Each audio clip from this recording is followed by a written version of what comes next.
Welcome to the Leo. Tirumala laddu కల్తీ వ్యవహారానికి సంబంధించి సిట్ నివేదికలోని ఒక్కొక్క అంశం ఇప్పుడు పెను సంచలనంగా మారుతుంది. ఇప్పటివరకు మనం కేవలం టీటీడీలో మాత్రమే ఉపయోగించినటువంటి లడ్డూలో కల్తీ నేతిని వాడారు అనుకున్నాం. కాదు, మరొక రాష్ట్రంలోని ప్రముఖ దేవాలయంలో కూడా అదే బోలే బాబాకు చెందినటువంటి కల్తీ నెయ్యిని వాడారు అని ఇప్పుడు ఆ సిట్టు బయట పెట్టడంతో ఇది మరొకసారి పెను ప్రకంపనగా మారింది.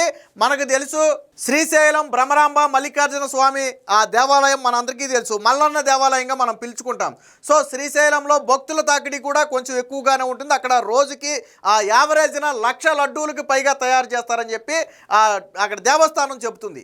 అలాంటి దేవస్థానానికి కూడా దాదాపుగా ఏడాది పాటు వైసీపీ హయాంలో ఉన్నటువంటి ఏడాది పాటు కల్తీ నేతిని సరఫరా చేశారు అనే వార్త ఇప్పుడు పెను సంచలనంగా మారింది. ఇప్పటి వరకు కేవలం టీటీడీలో మాత్రమే కల్తీ జరిగింది అనుకున్నటువంటి భక్తులకు శ్రీశైలంలో వాడిన ప్రసాదంలో కూడా కల్తీ జరిగిందని తెలియటంతో మరింత మనోవేదనకైతే గురవుతున్నారు.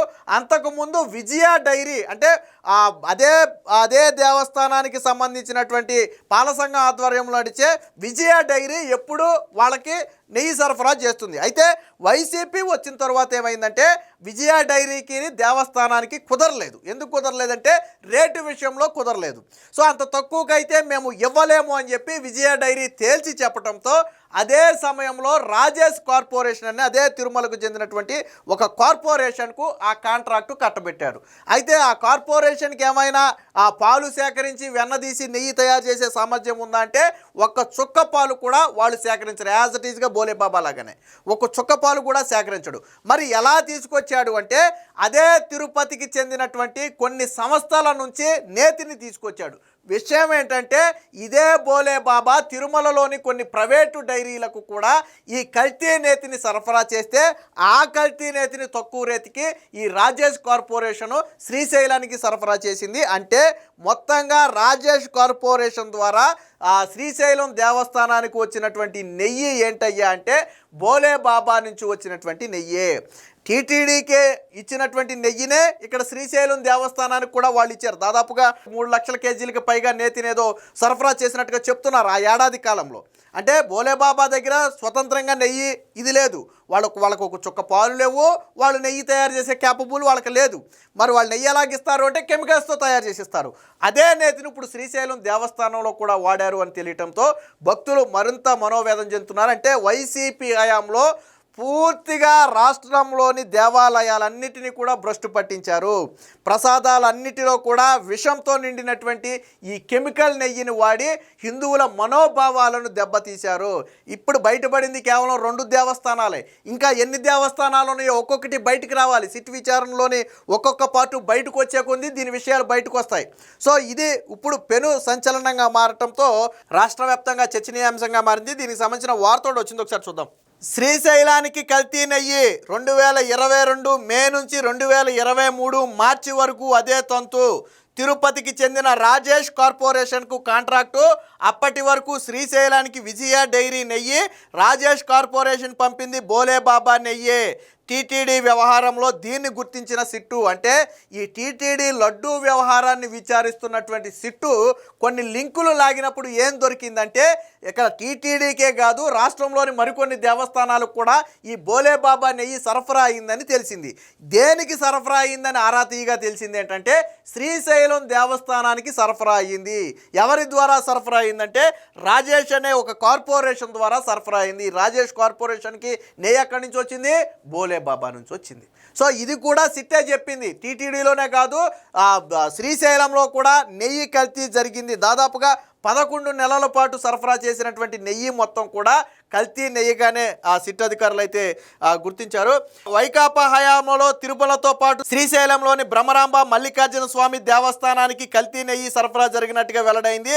టీటీడీకి కల్తీ నెయ్యి వ్యవహారంపై దర్యాప్తు చేసిన సిట్ మల్లన్న దేవాలయానికి కల్తీ నెయ్యి సరఫరా చేసినట్టుగా గుర్తించింది. 2022 మే నుంచి 2023 మార్చి వరకు అంటే దాదాపుగా 11 నెలల పాటు కల్తీ నెయ్యి పంపినట్టుగా సమాచారం. ఎప్పుడు విజయ డైరీ నుంచే నెయ్యిని కొనే శ్రీశైలం దేవస్థానం ఆ 11 నెలల్లో మాత్రం తిరుపతికి చెందినటువంటి రాజేష్ కార్పొరేషన్ నుంచి 3,25,064 కిలోల నెయ్యిని కొనుగోలు చేసి 15.89 అంటే దాదాపుగా 16 కోట్ల రూపాయలు డబ్బులు చెల్లించింది. ఒక రకంగా ఇది స్కామ్తో సమానం. టీటీడీలో ఏదైతే 250 కోట్ల రూపాయల స్కామ్ జరిగిందో ఇందులో కూడా ఈ 16 కోట్ల రూపాయలు స్కామ్తో సమానం. ఆ శ్రీశైలంలో కూడా 16 కోట్ల రూపాయల స్కామ్ జరిగినట్టే. దీని మీద అంతర్గత విచారణ కూడా చేయాలి కమిటీ. సో అది బోలేబాబా నెయ్యే. శ్రీశైలం దేవస్థానానికి బోలేబాబా ఆ డైరీ నెయ్యి కానీ నెయ్యి సరఫరా చేసినట్టుగా తెలుస్తుంది. దీనికి సంబంధించిన మరొక వార్త ఉందో ఒకసారి చూద్దాం. టీటీడీకి బోలేబాబా డైరీ సరఫరా చేసిన నెయ్యి అసలు నెయ్యే కాదని, వెజిటేబుల్ ఆయిల్స్ కొన్ని రసాయనాలు కలిపి తయారు చేసిన పదార్థం అని ఆ సంస్థ సరఫరా చేసింది, అసలు నెయ్యి కాదని సిట్ నెగ్గి తేల్చిన విషయం తెలిసిందే. అయితే రాజేష్ కార్పొరేషన్ ద్వారా శ్రీశైలం దేవస్థానానికి సరఫరా అయిన నెయ్యి కూడా బోలేబాబా డైరీ నుంచి వచ్చిన నెయ్యేనని సమాచారం. రాజేష్ కార్పొరేషన్కు సొంతగా డైరీ లేదు. బోలేబాబా సంస్థ తిరుపతికి చెందిన వేరే సంస్థల ద్వారా కూడా కల్తీ నెయ్యి విక్రయించేదని సిట్ దర్యాప్తులో తేలింది.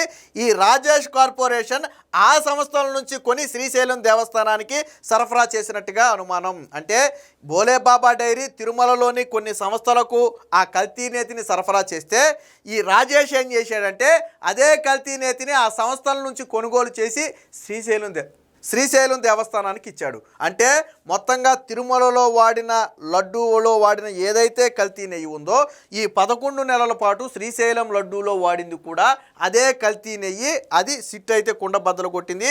సో విజయ డైరీని కాదని, వాస్తవానికి మీరు టీటీడీ విషయంలో కూడా కర్ణాటకకు చెందినటువంటి డైరీ గతంలో సరఫరా చేసేది, నందిని అనుకుంటా సరఫరా చేసేది. కానీ వైసీపీ వచ్చిన తర్వాత వాళ్ళకి బేరాలు కుదరక వాళ్ళు మేము ఎటువంటి కమిషన్లు ఇవ్వమంటే వాళ్ళ పక్కన పెట్టారు. సేమ్ ఇక్కడ కూడా అంతే. ఇక్కడ విజయ డైరీ సరఫరా చేస్తుంది శ్రీశైలానికి. అలాంటి విజయ డైరీని ఎలా పక్కన పెట్టారో చూడండి. శ్రీశైలం దేవస్థానం పాల సొసైటీల ఆధ్వర్యంలో నడిచే డైరీల నుంచే నెయ్యి కొనాలని ట్రస్ట్ బోర్డు గతంలో ఒక నిర్ణయం తీసుకుంది. ఒక మంచి నిర్ణయం ఏంటంటే శ్రీశైలం ఏమని చెప్పిందంటే ఆ దేవస్థానం ఆధ్వర్యంలో కొన్ని పాల సొసైటీలు ఉన్నాయి. సో ఆ పాల సొసైటీల నుంచి మాత్రమే నెయ్యి మనం కొనుగోలు చేయాలని ఒక తీర్మానాన్ని గతంలో చేసుకున్నాయి. మంచి నిర్ణయం. ఎందుకంటే పాల సొసైటీలు అంటేనే ఖచ్చితంగా పాలు సేకరిస్తాయి, అవి నెయ్యి తయారు చేసే సామర్థ్యాన్ని కలిగి ఉంటాయి. కాబట్టి అందులో మనకు డౌట్ ఉండదు, అది ఏ సంస్థ అయినా కానివ్వండి. వాళ్ళు టెండర్లో పాల్గొన్న ప్రతిసారి ఏంటంటే అందులో ఒకటైనటువంటి విజయ డైరీ మిగతా సంస్థల కంటే, పాల సంస్థల కంటే తక్కువకి ఇవ్వడానికి ముందుకు వచ్చేది. కాబట్టి ఎప్పుడు విజయ డైరీనే ఎక్కువ రోజుల పాటు శ్రీశైలానికి నెయ్యిని సరఫరా చేసింది. నెయ్యి కొనుగోలుకు దేవస్థానం పిలిచిన టెండర్లలో పాల సొసైటీల ఆధ్వర్యంలో కొనసాగుతున్న డైరీలే పాల్గొనేవి. అంటే బయట వాళ్ళకి అవకాశం ఉండేది కాదు. నంద్యాలలోని విజయ డైరీనే తక్కువ ధరకు నెయ్యి సరఫరాకు ముందుకు రావడంతో ప్రతిసారి కాంట్రాక్టు ఆ సంస్థకే దక్కేది. వైకాపా హయాంలో 2022లో విజయ డైరీ ప్రతినిధులకు దేవస్థానం అధికారులకు మధ్య నెయ్యి ధరల విషయంలో ఏకాభిప్రాయం కుదరలేదు.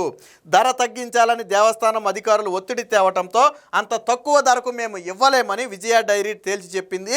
అదే అదునుగా రాజేష్ కార్పొరేషన్ను తెరపైకి తెచ్చింది. వాస్తవానికి ఈ రాజేష్ కార్పొరేషన్ను తెరపైకి తేవటం కోసమే ఆ రోజు తక్కువ ధరకు ఇవ్వాలని విజయ డైరీ మీద ఒత్తిడి చేశారు. ఎందుకంటే వాళ్ళకి తెలుసు కదా, ఇప్పుడు ఒక లిమిట్ దాటి తక్కువకి ఇవ్వలేరు, నష్టానికి ఇవ్వలేరు కదా. లాభం సంగతి పక్కన పెట్టండి, నష్టానికైతే నేతిని ఇవ్వలేరు కదా. ఇవ్వలేరని తెలిసే తక్కువ ధరకు ఇవ్వాలని చెప్పి నాడు బోర్డు మెంబర్లు ఏం చేశారంటే, దేవస్థానం బోర్డు మెంబర్లు అధికారులు ఏం చేశారంటే విజయ డైరీ మీద ఒత్తిడి తెస్తే ముక్తకంఠంతో చెప్పారు, అంత రేటుకైతే నేను ఇవ్వలేను, గతంలో సరఫరా చేసిన రేటుకి ఇమ్మంటే నేను ఇస్తానని చెబితే అప్పుడు వాళ్ళను తప్పించి ఇవ్వలేదని అంతకంటే తక్కువకే, అంటే దేవస్థానం అడిగిన రేటుకే సరఫరా చేస్తాను అన్న రాజేష్ కార్పొరేషన్ తెరపైకి. అంటే ఇది ఒక pre planned sketch. Rajesh corporation అనే సంస్థని ముందు పెట్టుకుని వాళ్ళతో ఇంతకని బేరా మాట్లాడుకుని ఆ తర్వాత విజయ డైరీని ప్లానుడ్ ప్రకారం తప్పించి ఇదిగో తక్కువకి ఇస్తున్నాడు కాబట్టి మేము వీళ్ళని తెచ్చుకున్నామని చెప్పి వీళ్ళు చెప్పారు. ఇక్కడ ఒక లాజిక్ ఏంటంటే నిజంగా పాలు సేకరించి నెయ్యి ఇచ్చేవాడు ఎవడు కూడా ఒక పరిమితికి మించి తగ్గలేడు. అంతకంటే తగ్గాడు అంటే అది నెయ్యి కాదు, అది వాస్తవం కదా. అది తెలుసు కూడా మరి వీళ్ళు ఎలాగ ఇచ్చారో అర్థం కాలేదు. అదే అదునుగా రాజేష్ కార్పొరేషన్ తెరపైకి వచ్చింది. ఆ సంస్థ కిలో 489 రూపాయలకే నెయ్యి ఇస్తామనటంతో సరఫరా కాంట్రాక్టును వాళ్ళకే కట్టబెట్టారు. అప్పట్లో విజయ డైరీని వ్యూహాత్మకంగానే తప్పించారనే ప్రచారం కూడా జరిగింది. శ్రీశైలం దేవస్థానంలో సగటున రోజుకి 1,00,000 లడ్డూలకు పైగా విక్రయిస్తారు. అంటే ఆ 11 నెలల పాటు దాదాపుగా రోజుకి 1,00,000 లడ్డూలు అంటే నెలకి 30 లక్షల చొప్పున దాదాపుగా 11 నెలల పాటు వాళ్ళు కల్తీ లడ్డూలు విక్రయించి అక్కడ ప్రసాదానికి కూడా ఈ పాపాన్ని అంటించారు. సో ఇప్పుడు వెలుగులోకి వచ్చినటువంటి ఈ శ్రీశైలం దేవస్థానం విషయం వెలుగులోకి రావడంతో ఒక్కసారిగా హిందువులందరూ కూడా మళ్ళీ బొగ్గుమనే పరిస్థితి. ఇప్పటికే టీటీడీలో అపచారం జరిగింది, తిరుమల వెంకటేశ్వర స్వామికి ప్రసాదాన్ని అపచారం చేశారని చెంపలేసుకుంటున్నటువంటి నేపథ్యంలో శ్రీశైలంలో కూడా అదే జరిగిందంటే ఇప్పుడు అందరూ కూడా భయపడుతున్నారు. ఇంకా ఎలాంటి చోట్ల ఇది జరిగిందో, ఎలాంటిది బయటకు వస్తుందో, ఇంకా ఎన్ని దేవస్థానాల్లో ఈ కల్తీ నేతితో మాకు ప్రసాదాలు పెట్టారని చెప్పి ఇప్పుడు భక్తులందరూ కూడా మనోవేదన చెందుతున్నటువంటి అంశం. ఏది ఏమైనా ఇప్పుడు శ్రీశైలం వ్యవహారం బయటికి రావడంతో ఇది వైసీపీ మెడకు మరింత బలంగా బిగుసుకునే ఉచ్చుగా మారింది. Please subscribe to Leo news for more videos.